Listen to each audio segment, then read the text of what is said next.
ഓം യോന്തപ്രവിശ്യ മമ വാചമിമാം പ്രസുപ്താം സഞ്ജീവയത്യഖിലശക്തിസരസ്വതാംന അന്യാംസ്തഹസ്തചരണശ്രവണത്വഗാദീൻ പ്രാണാൻ നമോ ഭഗവതേ പുരുഷായ തുഭ്യം.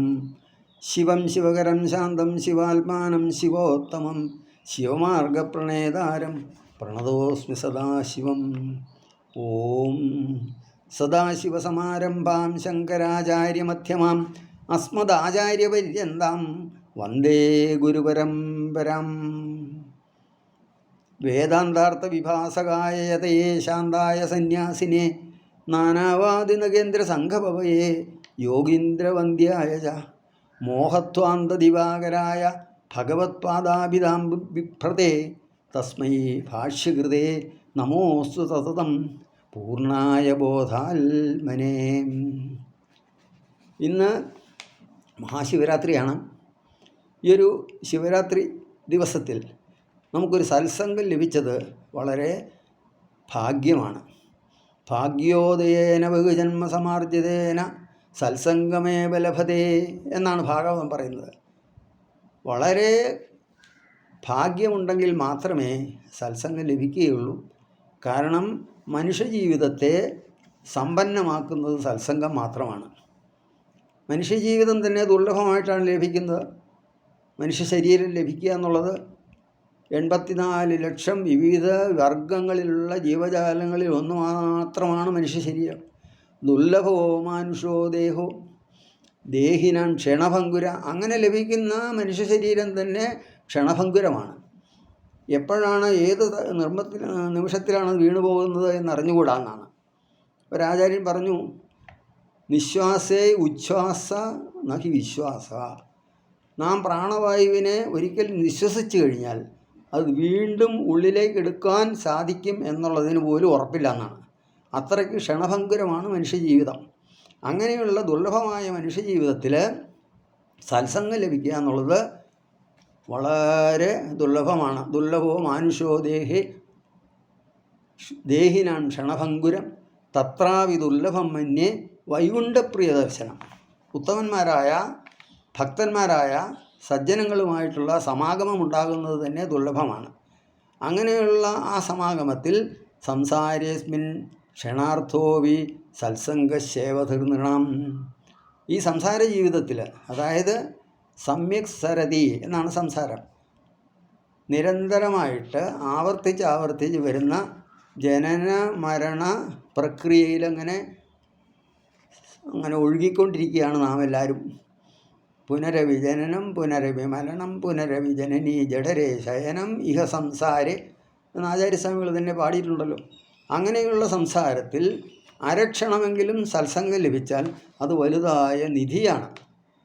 ശേവതീർണം എന്നാണ്, മനുഷ്യന് അത് നിധിയാണ്. അപ്പോൾ അങ്ങനെയുള്ള ഒരു സത്സംഗം നമുക്ക് ഇവിടെ ലഭിച്ചിരിക്കുന്നു. അത് ശിവരാത്രിയുമായിട്ട് ബന്ധപ്പെട്ടാണ്. ഈ മഹാശിവരാത്രി ദിവസം ശിവൻ്റെ തത്വമെന്ന്, ശിവൻ്റെ മാഹാത്മ്യമെന്ന് അനുസ്മരിക്കാനാണ് നാം ഈ സന്ദർഭം ഉപയോഗിക്കുന്നത്. ശിവരാത്രി എന്നത് അതിന് മറ്റ് ദേവതാ ആരാധനാ വിധികളിൽ നിന്ന് വ്യത്യാസമായി അനുഷ്ഠാനത്തിനാണ് പ്രാധാന്യം, ഉത്സവങ്ങൾക്കല്ല, ആഘോഷങ്ങൾക്കല്ല എന്നർത്ഥം. അപ്പോൾ ശിവരാത്രി എന്നത് കുംഭമാസത്തിലെ കൃഷ്ണപക്ഷ ചതുർദശി ദിവസമാണ്. മാഘമാസം കൃഷ്ണപക്ഷം ചതുർദശി ദിവസം, ചതുർദശി രാത്രി, അതാണ് ശിവരാത്രിയുടെ ദിവസമായിട്ട് നാം ആചരിക്കുന്നത്. ശിവരാത്രിക്ക് ശാസ്ത്രീയമായിട്ടും ജ്യോതിശാസ്ത്രപരമായിട്ടും അതുപോലെ തന്നെ പൗരാണികമായിട്ടും അടിസ്ഥാനങ്ങളുണ്ട്. നമ്മുടെ എല്ലാ ആഘോഷങ്ങൾക്കും അടിസ്ഥാനപരമായ ചില തത്വങ്ങളുണ്ട്. അപ്പോൾ ചന്ദ്രൻ്റെ ഗതിവിഗതികൾ മനുഷ്യൻ്റെ മനസ്സിനെ ബാധിക്കുന്നതാണ്. കാരണം മനസ്സ് ഉണ്ടായത് ചന്ദ്രനിൽ നിന്നാണ് എന്നാണ് പുരുഷസൂക്തത്തിൽ തന്നെ പറയുന്നുണ്ട്. ചന്ദ്രമാ മനസ്സോ ജാത. വിരാട് പുരുഷൻ്റെ മനസ്സിൽ നിന്നാണ് ചന്ദ്രനുണ്ടായത്. അതുകൊണ്ട് നമ്മുടെ ഓരോരുത്തരുടെയും മനസ്സ് ചന്ദ്രൻ്റെ അധീനത്തിലാണ്. ചന്ദ്രൻ്റെ ഗതിവിഗതികൾക്കനുസരിച്ചാണ് മനസ്സിൽ ഭാവഭേദങ്ങൾ വരുന്നത്. എന്നതുള്ള എല്ലാവർക്കും അനുഭവമുള്ളതാണല്ലോ. ചന്ദ്രൻ്റെ തിഥികൾ മാറുന്നതനുസരിച്ച് മനസ്സിൽ മാറ്റമുണ്ടാകും എന്നാണ്. അതുകൊണ്ടാണ് ഈ ചന്ദ്രൻ്റെ ഗതിവിഗതികളുമായിട്ട് ബന്ധപ്പെട്ടാണ് നമ്മൾ വ്രതാനുഷ്ഠാനങ്ങളൊക്കെ ചെയ്യുന്നത്. വ്രതങ്ങളുടെയൊക്കെ ലക്ഷ്യം അന്ധക്കരണ ശുദ്ധിയാണ്, മനസ്സിനെ ഏകാഗ്രമാക്കാനാണ്, മനസ്സ് ഭഗവാനിലേക്ക് ഏകാഗ്രമായിട്ട് അർപ്പിക്കാൻ വേണ്ടിയാണ്. അപ്പോൾ ഷഷ്ഠി വ്രതം ചന്ദ്രൻ്റെ 6ാമത്തെ തിഥി അനുസരിച്ചാണ്, ഏകാദശി ചന്ദ്രൻ്റെ 11ാമത്തെ തിഥിയാണ്, പിന്നെ പൗർണമി, അമാവാസി, ഈ ഘട്ടങ്ങളിലെല്ലാം ചെയ്യുന്ന വ്രതാനുഷ്ഠാനങ്ങൾ ചന്ദ്രൻ്റെ ഗതിവിഗതികൾക്കനുസരിച്ച് മനസ്സിനെ സ്വസ്ഥമാക്കാൻ വേണ്ടിയാണ്, നിയന്ത്രിക്കാൻ വേണ്ടിയിട്ടാണ്. കാരണം മനസ്സ് എന്നത് നമ്മുടെ എല്ലാം നിയന്ത്രണത്തിന് അതീതമായിട്ട് ചഞ്ചലമായിട്ട് പോകുന്നതാണ്. അത് ഭഗവാനിലേക്ക് അർപ്പിക്കണം. അതിനാണ് ചന്ദ്രൻ്റെ തിഥി അനുസരിച്ച് നാം അനുഷ്ഠാനങ്ങളൊക്കെ ചെയ്യുന്നത്. അപ്പോൾ ശിവരാത്രി കൃഷ്ണപക്ഷത്തിലെ 14ാമത്തെ രാത്രിയാണ് എന്ന് പറഞ്ഞല്ലോ. പൗർണമി ചന്ദ്രൻ തൻ്റെ 16 കലകളും പൂർണ്ണമായിട്ടും പ്രദർശിപ്പിച്ചുകൊണ്ട് ശോഭിക്കുന്നു എന്നാണ്. അതാണ് പൗർണമി ചന്ദ്രനെ എല്ലാവരും വളരെ ആഹ്ലാദത്തോടുകൂടി, ബഹുമാനത്തോടുകൂടി, ഭക്തിയോടുകൂടി, ആനന്ദത്തോടുകൂടി ആ പൗർണമി ചന്ദ്രനെ നമ്മൾ ദർശിക്കുന്നത്. പൗർണമി കഴിഞ്ഞാൽ ഓരോ ദിവസവും ചന്ദ്രൻ്റെ ഓരോ കലകളായിട്ട് കുറഞ്ഞു കുറഞ്ഞു വരും. ചന്ദ്രൻ്റെ കലകൾ കുറയുന്നതല്ല, ചന്ദ്രനിൽ തട്ടുന്ന സൂര്യരശ്മി അതിൻ്റെ വ്യാപ്തി അനുസരിച്ച് ഭൂമിയിൽ നമ്മൾ ദർശിക്കുന്നതാണ് എന്ന് ശാസ്ത്രീയമായ തത്വം. എങ്കിലും ചന്ദ്രൻ്റെ കലകൾ കുറയുന്നതനുസരിച്ച് നമ്മുടെ മനസ്സിലും മാറ്റങ്ങൾ വരും. അങ്ങനെ ചതുർദശി രാത്രിയാകുമ്പോഴത്തേക്കും ചന്ദ്രൻ്റെ കലകൾ 16 കലകളും കുറഞ്ഞു കുറഞ്ഞു വന്ന് ഒരു കല മാത്രം അവശേഷിക്കും. ആ ഒരു കലയോടുകൂടി മാത്രം ചന്ദ്രനെ കാണുമ്പോൾ കേവലം ഒരു രേഖ പോലെയാണ് ചന്ദ്രൻ ദർശിക്കുന്നത്, ചന്ദ്രൻ നമുക്ക് ദൃശ്യമാകുന്നത്. അതുപോലെ തന്നെ നമ്മുടെ മനസ്സും ചന്ദ്രൻ്റെ കലകൾ ഓരോന്നോരോന്നായിട്ട് കുറഞ്ഞു വരുന്നത് പോലെ മനസ്സ് ക്രമേണ ദുർബലമായിക്കൊണ്ടിരിക്കുന്നതാണ്. 14ാമത്തെ തിഥി രാത്രിയാകുമ്പോഴത്തേക്കും നമ്മുടെ മനസ്സ് കേവലം രേഖ പോലെ ചന്ദ്രനെ കാണുന്നത് പോലെ മനസ്സും അതുപോലെ ദുർബലമായിട്ട് തീരും. അപ്പോൾ ദുർബലമായ മനുഷ്യ മനസ്സിൽ അധമവികാരങ്ങളും ദുഷിച്ച വാസനകളും വളരെയധികം എളുപ്പത്തിൽ പ്രവേശിക്കുന്നതാണ്. മനസ്സ് ദുർബലമാണെങ്കിൽ നമുക്ക് ഉണ്ടാകുന്ന അനുഭവങ്ങളൊക്കെ ഭയത്തോടു കൂടിയും അത്യന്തം വിഭ്രമത്തോടു കൂടിയേ നമുക്ക് അനുഭവിക്കാൻ സാധിക്കുകയുള്ളൂ. അതെല്ലാവർക്കും അനുഭവമാണ്. മനസ്സിന് ബലമില്ലെങ്കിൽ ബാഹ്യശക്തികളിൽ നിന്ന് വരുന്ന ഉപദ്രവങ്ങൾ, ഉള്ളിൽ തന്നെ തോന്നുന്ന ഭയം, ഇതൊക്കെ വളരെ പ്രബലമായിട്ട് വരും. അതിനെ ദൂരീകരിക്കാൻ വേണ്ടിയിട്ടാണ് ചതുർദശി രാത്രിയിൽ നാം ഭഗവാനെ തന്നെ ആരാധിച്ചു കൊണ്ടിരിക്കണം എന്ന് പറയുന്നത്. ചന്ദ്രൻ്റെ ഗതിവിഗതികൾ മനസ്സിനെ ബാധിക്കുന്നു എന്നുള്ളതിന് സാധാരണ പറയാറുണ്ട്, മനസ്സിൽ വിഭ്രമങ്ങളുണ്ടാകുമ്പോൾ, മനസ്സിന് എന്തെങ്കിലും ഒരു വൈകല്യം വരുമ്പോൾ അതിനെ ലുനാറ്റിക് എന്ന് പറയും. ലുനാറ്റിക് എന്ന് പറഞ്ഞാൽ ലൂണാർ എന്ന് ചന്ദ്രനെ സംബന്ധിക്കുന്നതാണ് ഇംഗ്ലീഷ് പദം. അതുകൊണ്ട് ചന്ദ്രൻ്റെ ഗതി നമ്മുടെ മനസ്സിനെ ബാധിക്കും. ദുർബലമായ മനസ്സിൽ അധമ വികാരങ്ങളുണ്ടാകും, ദുഷ്ടചിന്തകളുണ്ടാകും, അകാരണമായിട്ട് ഭയമുണ്ടാകും. അതിനെയൊക്കെ ദൂരീകരിക്കാൻ വേണ്ടിയിട്ട് ഭഗവാനെ ആരാധിക്കണം എന്നാണ്. അപ്പോൾ ശിവരാത്രിയുടെ പ്രത്യേകത ഇതാണ്. അപ്പോൾ ശിവരാത്രിക്ക് നാം സാധാരണയായിട്ട് ചെയ്യുന്നത് ഒരു ശിവലിംഗത്തിൽ അഭിഷേകം ചെയ്യുക, പാർത്ഥിവ ശിവലിംഗം വേണമെന്നാണ്. അതെന്താണ് എന്ന് നമ്മൾ അടുത്ത കഥയിൽ പറയും. ആ പാർത്ഥിവ ശിവലിംഗത്തിൽ അഭിഷേകം ചെയ്യുക, പഞ്ചാക്ഷരം ജപിക്കുക, അതുപോലെ പുഷ്പാർച്ചന ചെയ്യുക, ശിവസഹസ്രനാമം കൊണ്ട് അർച്ചന ചെയ്യുക, ശിവനെ സ്തുതിക്കുന്ന കീർത്തനങ്ങൾ ആലപിക്കുക. അതോടൊപ്പം തന്നെ വ്രതാനുഷ്ഠാനവും വളരെ പ്രധാനമാണ്. വ്രതം കൊണ്ട് സൂചിപ്പിക്കുന്നത് ആഹാര നിയന്ത്രണം ഒരു വശം. ആഹാരം നിയന്ത്രിച്ചാൽ മനസ്സ് കൂടുതൽ ശക്തിയുള്ളതാകുന്നതാണ്. വളരെയധികം ആഹാരം കഴിച്ചാൽ മനസ്സിന് ഏകാഗ്രത കിട്ടുകയില്ല എന്നുള്ളത് എല്ലാവർക്കും അറിവുള്ളതാണല്ലോ. വയറ് നിറച്ച് ഭക്ഷണം കഴിച്ചിട്ട് ധ്യാനിക്കാനിരുന്നാൽ ധ്യാനം ഉറയ്ക്കുകയില്ല, ഏകാഗ്രത കിട്ടുകയുമില്ല, ഒരു ആലസ്യത്തിലേക്ക് പതിക്കാനും ഇടവരും. അതുകൊണ്ട് ആഹാരം നിയന്ത്രിക്കുന്നതിനാണ് വ്രതം. ആ വ്രതത്തിൻ്റെ ഉദ്ദേശം അന്ധക്കരണ ശുദ്ധിയാണ്. ഭഗവാന് വേണ്ടിയല്ല നമ്മൾ വ്രതം അനുഷ്ഠിക്കുന്നത്, നമ്മുടെ അന്ധക്കരണ ശുദ്ധിക്ക് വേണ്ടിയാണ് എന്ന് പ്രത്യേകം ധരിക്കണം. അതുകൊണ്ട് ശിവരാത്രി ദിവസം ഉപവാസവും തലേ ദിവസവും പിറ്റേ ദിവസവുമായിട്ട് വളരെ മിതമായിട്ടുള്ള ഭക്ഷണം, സാത്വികാഹാരം മാത്രം കഴിച്ച് ശരീരത്തെ നിലനിർത്താൻ വേണ്ടി മാത്രമുള്ള ആഹാരം കഴിച്ച് സദാസമയവും ഭഗവത് ചിന്തയിൽ കഴിയണം. ആ ഭഗവത് ചിന്തയിൽ കഴിയാൻ വേണ്ടിയിട്ടാണ്, മനസ്സിനെ, ചഞ്ചലമായ മനസ്സിനെ ഏകാഗ്രമാക്കാൻ വേണ്ടിയിട്ടാണ് നാമജപം. പഞ്ചാക്ഷര ജപം കൊണ്ട് ചഞ്ചലമായി പോകുന്ന മനസ്സിനെ ഏകാഗ്രമാക്കി നിർത്തി പ്രബലമാക്കാൻ വേണ്ടിയിട്ടാണ് വ്രതാനുഷ്ഠാനം. അതോടൊപ്പം തന്നെ നാമജപം, പിന്നെ ശിവലിംഗത്തിൽ അഭിഷേകം ചെയ്യുക, പിന്നെ രുദ്രാക്ഷധാരണം. രുദ്രാക്ഷധാരണത്തിന് ഒരു പ്രത്യേകതയുണ്ട്. രുദ്രാക്ഷം ശിവൻ്റെ മാഹാത്മ്യം ഉൾക്കൊള്ളുന്നതാണ് എന്നാണ്. രുദ്രാക്ഷത്തിൻ്റെ ഉത്ഭവത്തെപ്പറ്റി ദേവീ ഭാഗവതത്തിൽ ഒരു കഥ പറയും.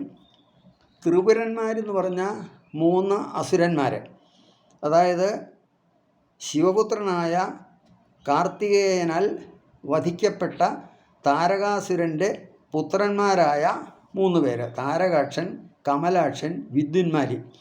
ഇവർ 3 പേരും തങ്ങളുടെ അച്ഛൻ്റെ വധത്തിന് പ്രതികാരം ചെയ്യാനെന്നോണം ശക്തി ആർജിക്കാനായിട്ട് ബ്രഹ്മാവിനെ തപസ് ചെയ്തു എന്നാണ്. ബ്രഹ്മാവ് സ്വാഭാവികമായിട്ടും തപസ് സന്തുഷ്ടനായി അവർക്ക് വരം കൊടുത്തു. ബ്രഹ്മാവിൽ നിന്ന് ലഭിച്ചതായിട്ടുള്ള വരബലത്തിൽ അവർ 3 പുരങ്ങൾ സൃഷ്ടിച്ചു എന്നാണ്. താരകാശനും കമലാക്ഷനും വിദ്യുന്മാലിയും യഥാക്രമം സ്വർണം കൊണ്ടും വെള്ളി കൊണ്ടും ഇരുമ്പ് കൊണ്ടും പുരങ്ങളുണ്ടാക്കി ആ പുരത്തിൽ അങ്ങനെ ചുറ്റി സഞ്ചരിക്കും. ലോകം മുഴുവൻ ചുറ്റി സഞ്ചരിച്ച് ദേവലോകത്തും ദേവന്മാരുടെ ആസ്ഥാനങ്ങളിലുമെല്ലാം അവരെ ഉപദ്രവിച്ചു തുടങ്ങി. ഈ ത്രിപുരന്മാരുടെ ഉപദ്രവം സഹിക്കാൻ വയ്യാതെയായപ്പോൾ ദേവന്മാരെല്ലാവരും ആലോചിച്ചു, വിഷ്ണു ഭഗവാനോട് കൂടി ചേർന്ന് ആലോചിച്ചിട്ട് ശിവനെ ശരണം പ്രാപിച്ചു എന്നാണ്. അപ്പോൾ അവർക്ക് ബ്രഹ്മാവ് നൽകിയ വരമനുസരിച്ച് അവർക്ക് ലോകത്ത് മുഴുവൻ ഈ പുരങ്ങളിലായിട്ട് ചിലപ്പോൾ ദൃശ്യമായിട്ടും ചിലപ്പോൾ അദൃശ്യമായിട്ടും സഞ്ചരിക്കാം. 1000 വർഷം, 1000 വർഷത്തിലൊരിക്കൽ മാത്രമാണ് അവർ കൂടിച്ചേരുന്നത്, ഒരുമിച്ച് വരുന്നത്. അങ്ങനെ ഒരുമിച്ച് വരുമ്പോൾ ആ സന്ദർഭം നോക്കി ഒറ്റ അസ്ത്രം കൊണ്ട് അവരെ നിഗ്രഹിക്കണം. ഇതാണ് വ്യവസ്ഥ. അതിനുള്ള മാർഗം എന്താണ് എന്ന് അറിയാതെ ആലോചിച്ചുകൊണ്ട് ശിവൻ ഇങ്ങനെ ഇരുന്നപ്പോൾ ശിവൻ്റെ ആ നിമീലിത നേത്രത്തിൽ നിന്ന് 3 നേത്രങ്ങളിൽ നിന്നായിട്ട് ജലത്തുള്ളികൾ പതിച്ചു എന്നാണ്. ശിവൻ്റെ വലത് കണ്ണ് സൂര്യൻ്റെ സ്വരൂപമാണ്. അതുകൊണ്ട് സൂര്യൻ്റെ സ്വരൂപമായ വലത് കണ്ണിൽ നിന്ന് 12 ജലത്തുള്ളികളും ചന്ദ്രൻ്റെ സ്വരൂപമായ ഇടത് കണ്ണിൽ നിന്ന് 16 ജലത്തുള്ളികളും ലലാടനയനത്തിൽ നിന്ന്, അഗ്നിയുടെ സ്വരൂപമായ ലലാടനയനത്തിൽ നിന്ന് 10 ജലത്തുള്ളികളും വീണു. അങ്ങനെ 16ഉം 10ഉം 12ഉം ചേർന്ന് 38 ജലത്തുള്ളികൾ വീണ് ഉണ്ടായതാണ് രുദ്രാക്ഷം എന്ന വൃക്ഷം. ആ വൃക്ഷത്തിൽ നിന്നുള്ള കായകളാണ് രുദ്രാക്ഷമായിട്ട് ഭക്തന്മാർ ധരിക്കുന്നത്. കാരണം അതിൽ ശിവഭഗവാന്റെ ചൈതന്യമുണ്ട് എന്നാണ് സങ്കല്പം. അതുകൊണ്ടാണ് രുദ്രാക്ഷധാരണം. 3ാമതായിട്ടുള്ളത് ഭസ്മധാരണമാണ്. ഭസ്മം ധരിക്കുന്നത്, നമ്മുടെ ഈ ശരീരം ജഡമാണ്, ഒരു ദിവസം ഭസ്മമായി തീരാനുള്ളതാണ്. അതുകൊണ്ടാണ് ദേഹം എന്ന് പറയുന്നത്, ദഹിപ്പിക്കപ്പെടാനുള്ളതാണെന്നർത്ഥത്തിൽ.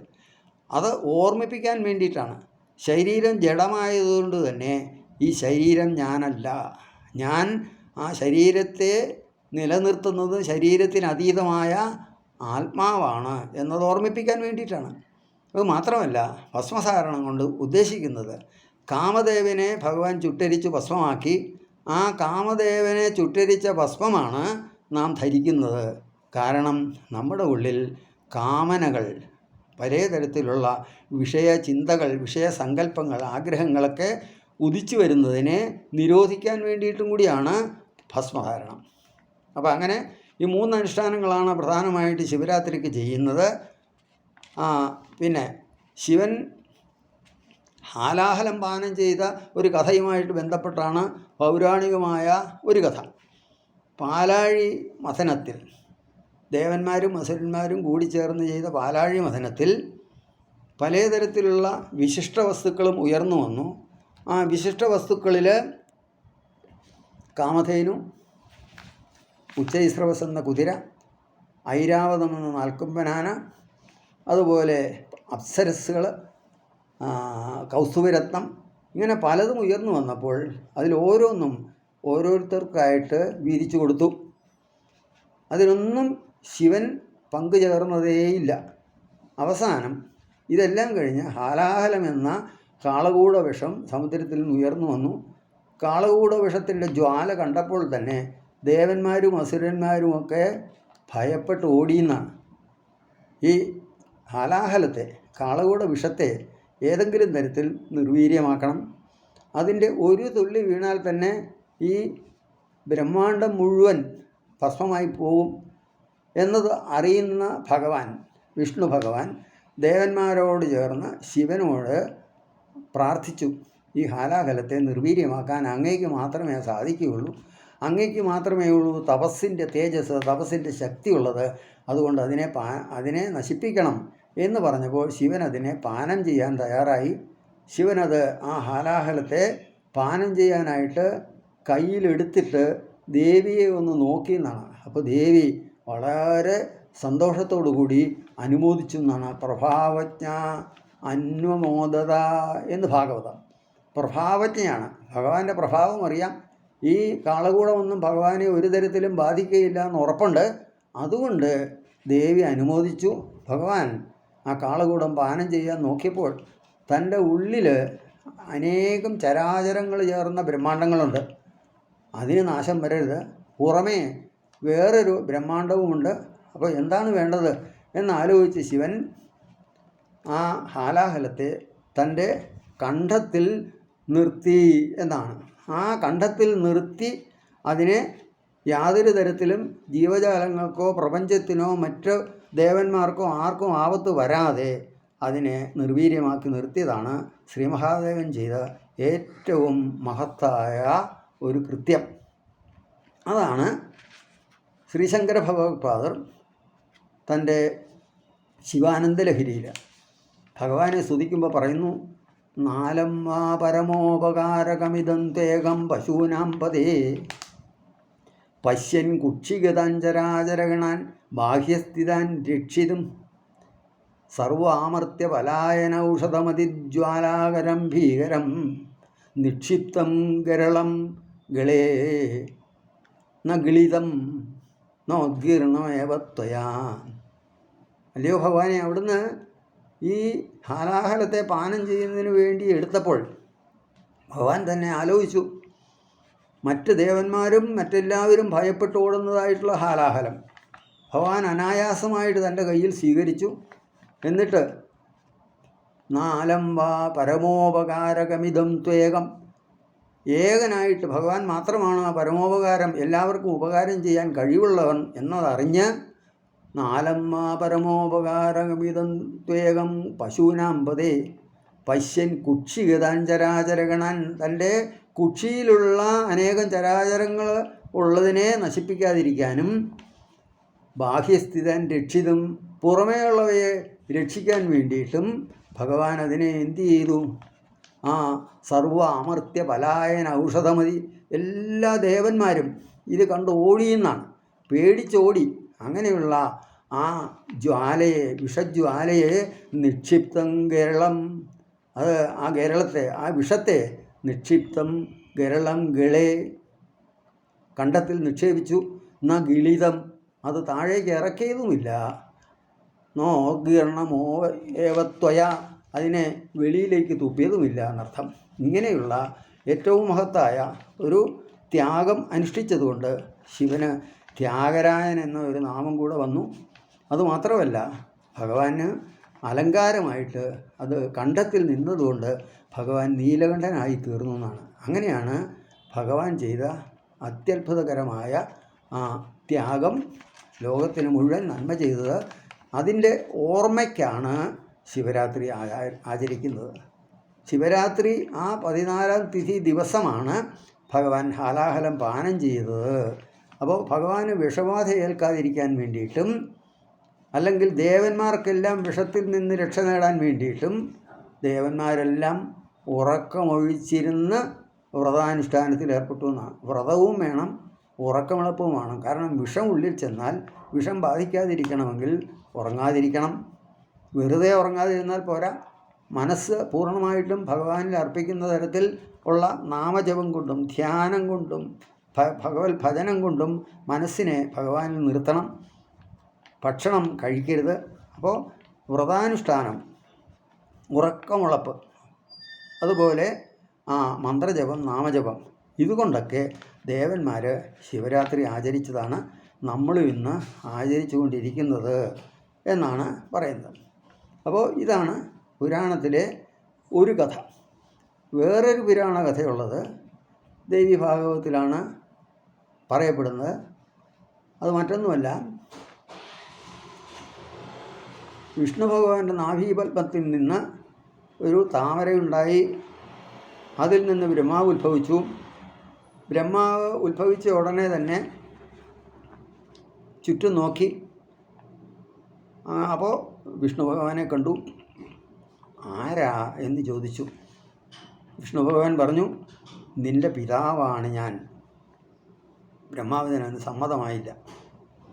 ബ്രഹ്മാവിൻ്റെ അജ്ഞാനം കൊണ്ടും അഥവാ രജോഗുണം കൊണ്ട് ജ്ഞാനം പ്രകാശിക്കാത്തത് കൊണ്ട്, ബ്രഹ്മാവിന് അജ്ഞാനമുണ്ട് എന്നുള്ളതൊന്നും നമുക്ക് പറയാനുള്ള അവകാശം നമുക്കില്ല.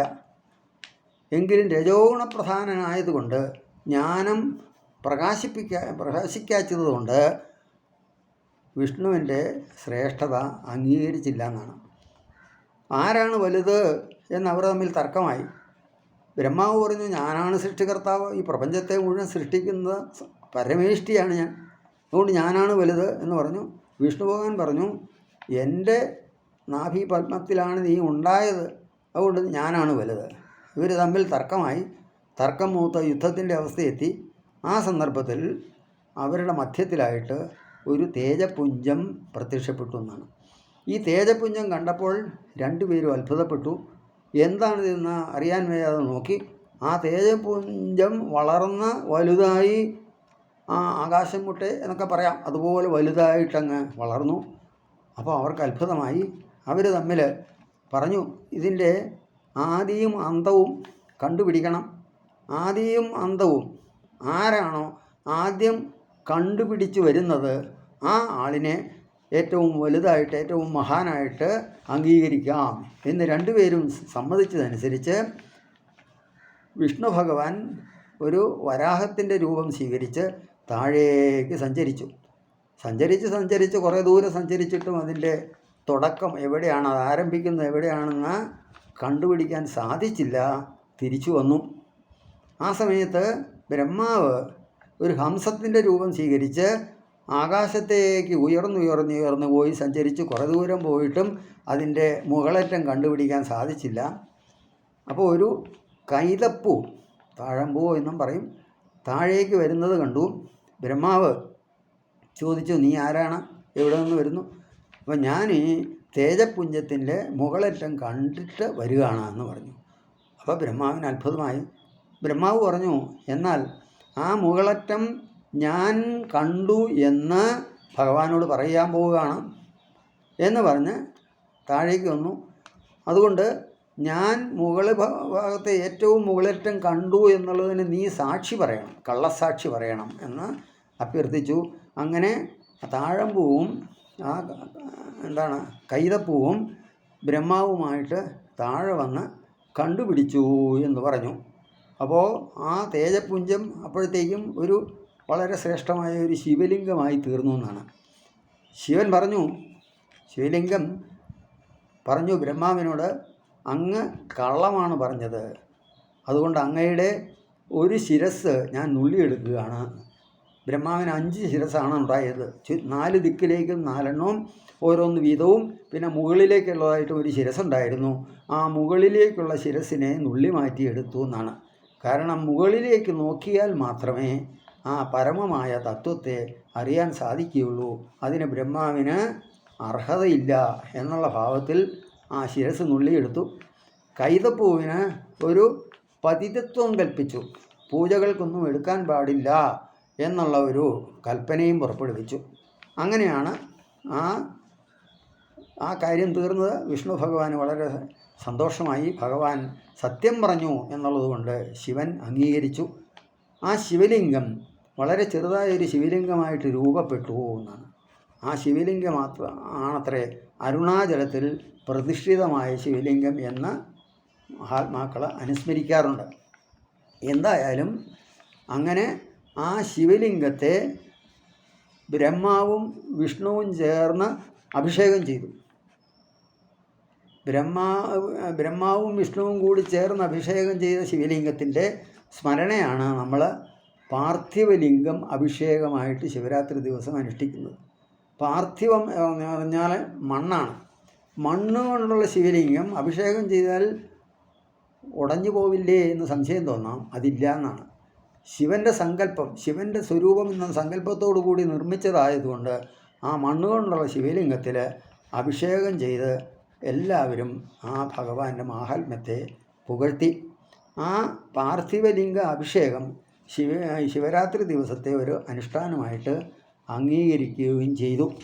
കാരണം മറ്റ് പഞ്ചഭൂതങ്ങളിൽ മറ്റ് 4 ഭൂതങ്ങളും, പഞ്ചഭൂതങ്ങളിലൊന്നാണ് മണ്ണ്, ഭൂമി, മറ്റ് 4 ഭൂതങ്ങളും ആത്യന്തികമായിട്ട് വിലയം പ്രാപിക്കുന്നത് ഈ മണ്ണിലാണ്, ഭൂമിയിലാണ് എന്നുള്ളത് കൊണ്ടാണ് ഭൂമി കൊണ്ട്, മണ്ണ് കൊണ്ട് ശിവലിംഗം ഉണ്ടാക്കിയത് എന്ന് അനുസ്മരിക്കുന്നു. ഇത്രമാത്രമൊക്കെയാണ് ശിവരാത്രിയുടെ പ്രത്യേകത. പക്ഷേ ഈ ശിവരാത്രി ദിവസം നാം ശിവനെ ആരാധിക്കുമ്പോൾ തന്നെ, ശിവനെ സ്മരിക്കുമ്പോൾ ഏത് സന്ദർഭത്തിലായാലും അപ്പോഴൊക്കെ നാം ദേവിയെയും അനുസ്മരിക്കണം എന്നാണ്. ദേവിയെ അനുസ്മരിച്ചുകൊണ്ട് മാത്രമേ ശിവനെ സ്തുതിക്കാൻ നമുക്ക് സാധിക്കുകയുള്ളൂ. ആ തത്വമാണ് പിന്നീട് എല്ലാ മഹാത്മാക്കളും എല്ലാ കവികളും പ്രകീർത്തിക്കുന്നത്.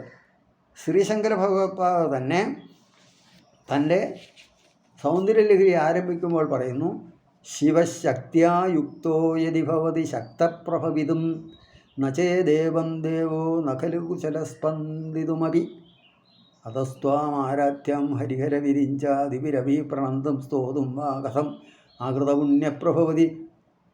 ദേവിയെ ആരാധിക്കണമെന്നുണ്ടെങ്കിൽ അനേക ജന്മ ആർജിച്ച പുണ്യം വേണം. ആ ദേവിയുടെ അനുഗ്രഹമുണ്ടെങ്കിൽ മാത്രമേ, ശക്തിയുടെ അനുഗ്രഹമുണ്ടെങ്കിൽ മാത്രമേ ശിവന് ചലിക്കാൻ പോലും സാധിക്കുകയുള്ളൂ എന്നാണ് ഇതിൻ്റെ സ്ഥൂലാർത്ഥം.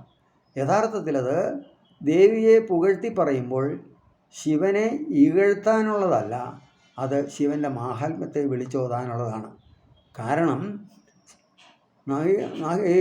സ്പന്ദിതമപി എന്നാണ് പറഞ്ഞത്, ഒന്ന് സ്പന്ദിക്കാൻ. അപ്പോൾ അഖണ്ഡ സച്ചിദാനന്ദമായിട്ട് ബ്രഹ്മമായിട്ട് പ്രപഞ്ചം മുഴുവൻ നിറഞ്ഞു നിൽക്കുന്ന, അഥവാ പ്രപഞ്ചം മുഴുവൻ നിറഞ്ഞു നിൽക്കുന്നത് ഈ ബ്രഹ്മത്തിലാണ്. അങ്ങനെയുള്ള അഖണ്ഡ ബ്രഹ്മമായിട്ടുള്ള ആ ശിവന് എവിടെ ചലിക്കാനാണ്? അപ്പോൾ ശിവൻ എന്തെങ്കിലും ഒരു ചലനം വേണമെന്നുണ്ടെങ്കിൽ ശക്തിയുടെ അനുഗ്രഹം വേണം എന്ന ശിവൻ്റെ മാഹാത്മ്യത്തെ വിളിച്ചു ഓതുന്നതാണ് ഈ ആശയം. ശിവനെ നിന്ദിക്കുകയല്ല എന്നർത്ഥം. നിന്ദാസ്തുതി എന്ന ഒരു രീതിയിലാണ്, നിന്ദയാണെന്ന് തോന്നുന്ന തരത്തിലുള്ള സ്തുതിയാണ്. അങ്ങനെ ആ ശിവൻ്റെ മഹത്വം, ശിവൻ്റെ ആ മഹത്വത്തെ സൂചിപ്പിക്കുന്നതാണ്. നമ്മൾ സാധാരണ എന്തെങ്കിലും ഒരു പെട്ടെന്നൊരു ഞെട്ടൽ വന്നാൽ, അല്ലെങ്കിൽ സന്തോഷം വന്നാൽ, അല്ലെങ്കിൽ ദുഃഖം വന്നാൽ, ഭയം വന്നാൽ ശിവശിവ ശിവശിവ എന്നാണല്ലോ പറയുന്നത്. ശിവ എന്ന് മാത്രമായിട്ട് പറയാറില്ല. അപ്പോൾ ശിവശിവ എന്ന് പറഞ്ഞാൽ രണ്ടാമത്തെ ശിവ എന്നുള്ളത് ദേവിയെ സൂചിപ്പിക്കുന്നതാണ്. അതുകൊണ്ട് ദേവിയോടുകൂടി ചേർന്ന് മാത്രമേ ശിവൻ എപ്പോഴും വർത്തിക്കുന്നുള്ളൂ എന്നതാണ് അവിടെ സൂചിപ്പിക്കുന്നത്. അങ്ങനെ ശിവൻ്റെ മഹത്വം ഓരോ മഹാജ്ഞാനികളായിട്ടുള്ള ആചാര്യന്മാരും വിളിച്ചോതുന്നുണ്ട്. കാളിദാസൻ തന്നെ കുമാരസംഭവത്തെ രചിക്കുമ്പോൾ ആദ്യം സ്തുതിക്കുന്നത് പാർവതീ പരമേശ്വരന്മാരെയാണ്. വാഗർത്ഥാവിവ സംപൃക്തൗ വാഗർത്ത പ്രതിപത്തയേ ജഗതപിതരൗ വന്ദേ പാർവതീ പരമേശ്വരോ. അവിടെ ദ്വിവചനത്തിലാണല്ല. വാഗർത്ഥൗ ഇവ പ്രതിപത്തയെ, വാഗസ്ഥായു സംവൃത്തവും വാഗർത്ഥ പ്രതിപത്തയെ സംവൃത്തവും എന്ന് പറയുന്നത് കൂടിച്ചേർന്നിരിക്കുന്നു, ഒട്ടിച്ചേർന്നിരിക്കുന്നത് പോലെ വാക്കും അർത്ഥവും ചേർന്നിരിക്കുന്നത് പോലെ എന്നാണ്. നമുക്കൊരാശയം വെളിപ്പെടുത്തണമെങ്കിൽ വാക്ക് വേണം, വാക്കിന് ശബ്ദം വേണം, ശബ്ദത്തിന് അർത്ഥവും വേണം. ആ ശബ്ദമായിട്ട് നമ്മളിലേക്ക് വരുന്നത് ദേവിയുടെ സ്വരൂപമാണ്. അർത്ഥമായിട്ട് അതിൽ ഉൾക്കൊള്ളുന്നത് ശിവൻ്റെ ചൈതന്യമാണ് എന്നാണ്. അതുപോലെയാണ് ജഗതപിതരവ് വന്ദേ. ഈ ജഗത്തിൻ്റെ പിതരവ് എന്ന് പറഞ്ഞാൽ മാതാപിതാക്കൾ എന്ന അർത്ഥത്തിലാണ്. ജഗതപിതരവ് വന്ദേ പാർവതീ പരമേശ്വരവും. ആ ദ്വിവചനം തന്നെയാണ് എല്ലാ വാക്കിലും ഉപയോഗിച്ചിരിക്കുന്നത്. അപ്പോൾ കാളിദാസൻ പ്രകീർത്തിക്കുന്നത് ജഗത്തിൻ്റെ മുഴുവൻ മാതാപിതാക്കളായ ശിവ പാർവതിമാരെയാണ്. അതാണ് മാതാച പാർവതീ ദേവി പിതാദേവോ മഹേശ്വര ബാന്ധവ ശിവഭക്താശ്ച സ്വഗേഹം ഭുവനത്രയം എന്ന് നമ്മൾ സാധാരണ ഓർമ്മിക്കാറുണ്ടല്ലോ. ഈ അർത്ഥം തന്നെയാണ് ഇവിടെയും സൂചിപ്പിക്കുന്നത്. അപ്പോൾ ശിവനും ദേവിയും രണ്ടല്ല. ഒരിക്കലും ശിവപാർവതിമാർ തമ്മിൽ വേർപെടുക എന്നുള്ളത് ഉണ്ടാകുന്നതേ ഇല്ല എന്നാണ് അവിടെ സൂചിപ്പിക്കുന്നത്. അതുപോലെ തന്നെ തുളസീദാസൻ തൻ്റെ തുളസീദാസ രാമായണം രചിക്കുമ്പോൾ ധ്യാനശ്ലോകമായിട്ട് പറയുന്നത് ഭവാനീ ശങ്കരൗ വന്ദേ ശ്രദ്ധാവിശ്വാസരൂപിണൗ യാഭ്യാം വിനാ ന പശ്യന്തി സിദ്ധാ സ്വാന്തസ്തമീശ്വരം. ഭവാനി ശങ്കരൗ വന്ദേ. ഭവാനി എന്നുള്ളത് ദേവിയുടെ നാമമാണ്, സാധാരണ നാമവുമല്ല. ശങ്കരാചാര്യസ്വാമികൾ സൗന്ദര്യലഹരി പറഞ്ഞിരിക്കുന്നതനുസരിച്ചാണെങ്കിൽ ഭവാനി എന്നത് ദേവിയുടെ വളരെ വിശിഷ്ടമായ ആ കാരുണ്യത്തിൻ്റെ സ്വരൂപം തുളുമ്പുന്നതായിട്ടുള്ളൊരു നാമമാണെന്നാണ് ആ ഭവാനി. അത് എങ്ങനെയാണ് എന്നാണെങ്കിൽ ദേവിയെ നാം ആരാധിക്കുമ്പോൾ അല്ലയോ ഭവാനി എന്നിൽ കൃപ ചൊരിയണമേ എന്ന് പ്രാർത്ഥിക്കാൻ തുടങ്ങുമ്പോൾ ഭവാനി എന്ന് ഉച്ചരിക്കുമ്പോൾ തന്നെ ദേവി അവനെ അനുഗ്രഹിക്കുന്നു. കാരുണ്യപൂർണയായിട്ട് ദേവി ആ ഭക്തനിൽ അനുഗ്രഹിക്കുന്നു എന്ന് മാത്രമല്ല തൻ്റെ സ്വരൂപ ശക്തി നൽകുന്നു എന്നാണ്, ഭവാനിത്വം നൽകുന്നു എന്നാണ് ആചാര്യസ്വാമികൾ സൗന്ദര്യലഹരിയിലെ ഒരു ശ്ലോകത്തിൽ പറയുന്നു. അപ്പോൾ അങ്ങനെയുള്ള ഭവാനി ശങ്കരവും ശംകരോതി മംഗളത്തെ നൽകുന്നവൻ എന്നുള്ള അർത്ഥത്തിലാണ് ശങ്കരൻ. ഭവാനി ശങ്കരവും വന്ദേ ശ്രദ്ധാവിശ്വാസരൂപിണമെന്നാണ് തുളസീദാസൻ പറയുന്നത്. ശ്രദ്ധയും വിശ്വാസവുമാണ് ഇവർ രണ്ടുപേരും പ്രതിനിധീകരിക്കുന്നത്. ശ്രദ്ധ എന്ന് പറഞ്ഞാൽ ഭക്തി, വിശ്വാസം എന്ന് പറഞ്ഞാൽ ജ്ഞാനം. വിശ്വാസവും ഭക്തിയും ജ്ഞാനവും ചേർന്നാൽ മാത്രമേ നമുക്ക് ഏത് ആധ്യാത്മികമായ സാധനകളും അനുഷ്ഠിക്കാനും പുരോഗതി ഉണ്ടാക്കാനും സാധിക്കുകയുള്ളൂ.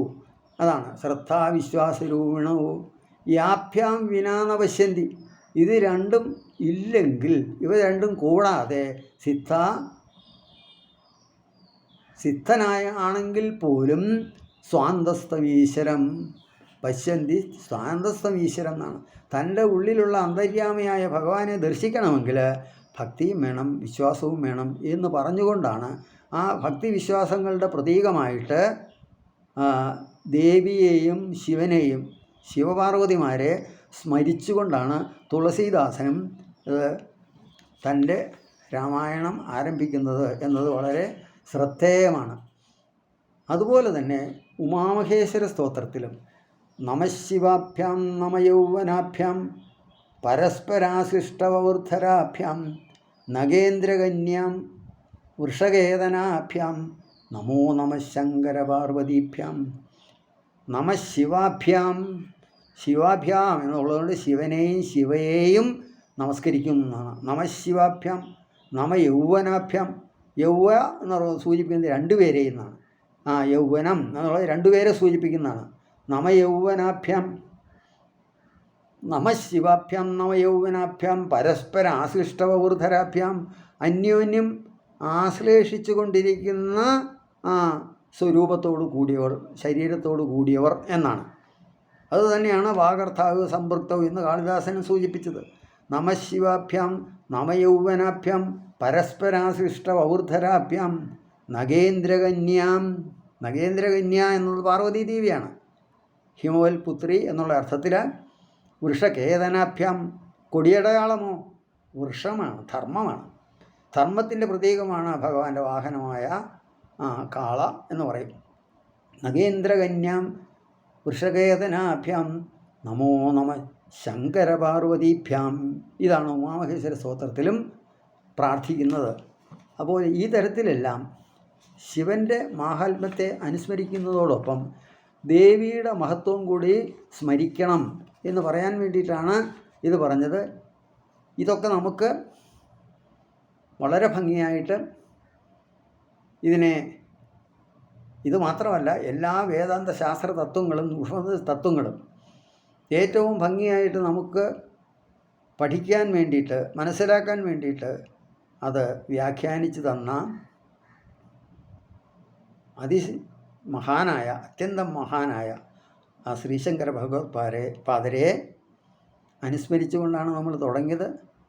അങ്ങനെ ശ്രീശങ്കര ഭഗവത്പാദരെ അനുസ്മരിച്ചുകൊണ്ട് നമുക്കിത് സമർപ്പിക്കാം. വേദാന്താർത്ഥ വിഭാസകായ ഏതയേ ശാന്തായ സന്യാസിനെ നാനാവാദിനകേന്ദ്ര സംഘപവയേ യോഗീന്ദ്രവന്ദ്യായ ച മോഹത്വാന്തദിവാകരായ ഭഗവത്പാദാഭിതാംബിപ്രദേ തസ്മൈ ഭാഷ്യകൃതേ നമോസ്തു സതതം പൂർണ്ണായ ബോധാത്മനേ.